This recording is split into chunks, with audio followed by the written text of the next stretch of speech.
Praise the Lord. கிறிஸ்துவுக்குள் பிரியமானவர்களே, இந்த காலை வேளையிலே உங்களை சந்திப்பதிலே மிகுந்த மகிழ்ச்சி அடைகிறேன். இந்த நாளிலும் எரேமியாவின் தீர்க்கதரிசன புஸ்தகம் 8வது அதிகாரம் 21, 22 வசனங்களை நாம் வாசிக்க கேட்போம். எரேமியாவின் தீர்க்கதரிசன புஸ்தகம் 8வது அதிகாரம் 21, 22 வசனங்கள். என் ஜனமாகிய குமாரத்தின் காயங்களினாலும் நான் காயப்பட்டேன், கரிகருத்திருக்கிறேன், திகைப்பு என்னை பிடித்தது. கீலேயாத்திலே பிசின் தைலம் இல்லையோ, ரண வைத்தியனும் அங்கே இல்லையோ, பின்ன ஏன் என் ஜனமாகிய குமாரத்தி சொஸ்தம் அடையாமற் போனாள்? ஆமென், ஹல்லேலூயா. இங்கே வேதம் சொல்லுகிறது, பின்ன ஏன் என் ஜனமாகிய குமாரத்தி சொஸ்தம் அடையாமற் போனாள்.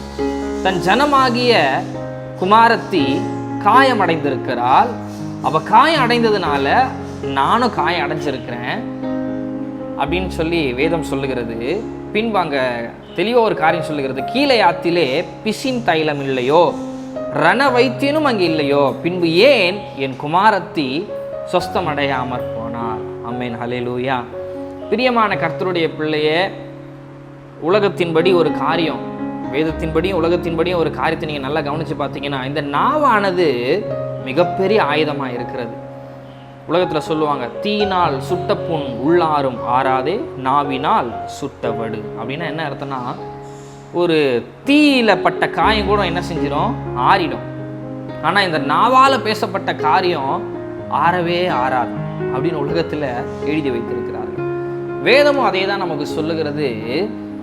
இந்த நாவை நம்ம பாதுகாத்து கொள்ளணும். பிரியமான கர்த்தருடைய பிள்ளைகளே, ஒரு காயம் நமக்குள்ள ஏற்படும் பொழுது, பிறர் நம்மை குறித்து பேசப்பட்ட காரியங்கள் நம்ம காதில் கேட்கும் பொழுது, பிறர் நமக்கு செய்த காரியங்கள் நம்முடைய வாழ்க்கையில் நடக்கும் பொழுது, அதனால் ஏற்படுகிற காயங்கள், அதனால் ஏற்படுகிற பாதிப்பு, அதனால் ஏற்படுகிற மன உளைச்சல், இவைகளெல்லாம் சீக்கிரமாக நம்மளுடைய சரீரத்திலிருந்து ஆறாது, சிந்தனையிலிருந்து ஆறாது, இருதயத்திலிருந்து ஆறாது.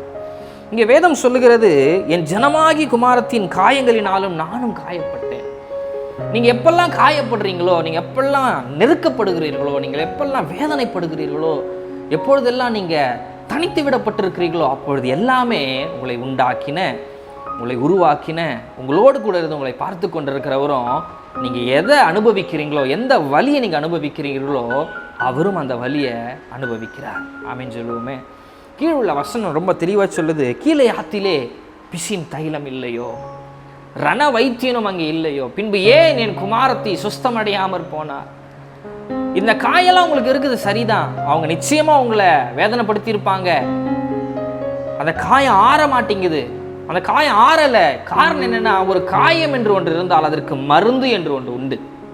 உலகத்துல கூட ஒரு அடிபட்டுச்சுன்னா அது அப்படியே நம்ம விட்டுடுறோமா? இல்லை, மருத்துவமனைக்கு போகிறோம், அதுக்கு தேவையான ட்ரீட்மெண்ட்டை பார்க்குறோம்.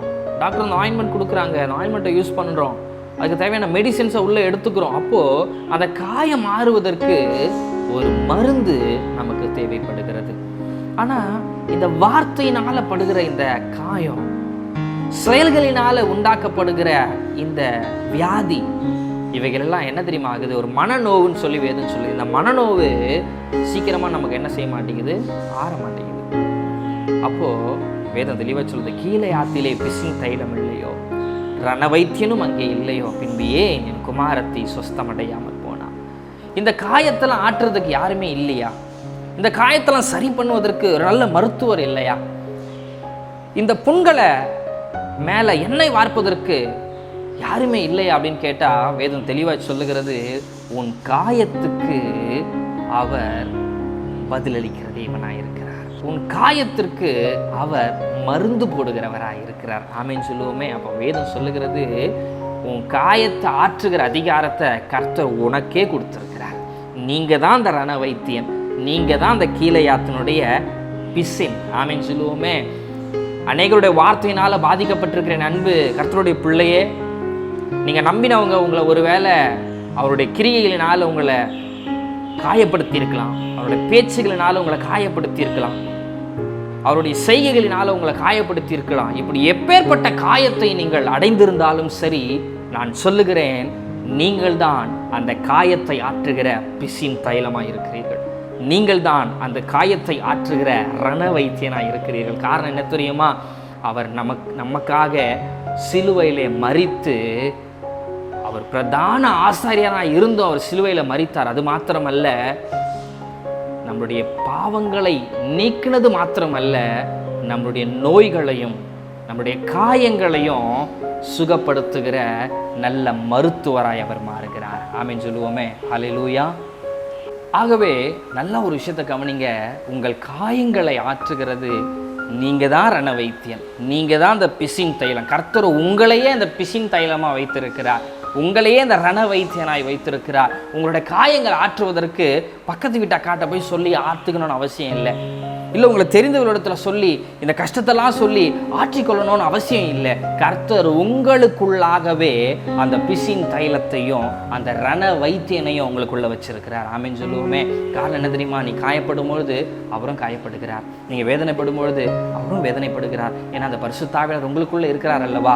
ஆகவே பிரியமான கர்த்தருடைய பிள்ளையே, உலகத்தில் இருக்கிற ஜனங்கள் உங்களை காயப்படுத்தி இருப்பாங்க, உலகத்தில் இருக்கிற ஜனங்கள் அவருடைய கிரியினாலே ஒரு வியாதி உங்களுக்கு கொடுத்திருப்பாங்க, உலகத்தில் இருக்கிற ஜனங்கள் அவருடைய வார்த்தைகளினாலும் கிரியினாலும் உங்களை அதிகமாக காயப்படுத்தி இருக்கலாம். ஆனால் இன்றைக்கு கர்த்தருடைய ஆவியானவர் சொல்லுகிறார், நீயே அந்த நல் மருந்து, நீயே அந்த ரண வைத்தியன், உன்னை நீயே சுகப்படுத்தி கொள்ளுவாயாக. அந்த அதிகாரத்தை நான் உனக்குள்ளாக கொடுத்திருக்கிறேன். ஆகவே கர்த்தருடைய வார்த்தையை உங்கள் இருதயத்துக்குள்ள வைத்திருப்பீங்கன்னா அந்த வார்த்தையானது உங்களுக்கு நல்ல பிசின் தைலமாகவும் நல்ல ரண வைத்தியனாகவும் உங்களுக்குள்ள இருந்து அழிக்க முடியாத அந்த காயங்களையும் அழித்து, மறக்க முடியாத சம்பவங்களையும் மறக்க பண்ணி, பிதாவினிடத்தில், அதாவது கிறிஸ்து நமக்கென்று வைத்திருக்கிற ஆசீர்வாதத்துக்கு நேராக நம்மை கொண்டு செல்லும் என்று நம்மளை விசுவாசிப்போம். இந்த காலை வேளையிலே இதை பார்த்து கொண்டிருக்கிற உங்கள் யாராயிருந்தாலும் சரி, உங்கள் காயங்களை கட்டுகிறவர் உங்களோடு கூட இருக்கிறார். ஆகவே சோர்ந்து போகாமல் தொடர்ந்து ஓடுங்கள். கர்த்தர் உங்களோடு இருந்து உங்களை ஆசீர்வதிப்பாராக.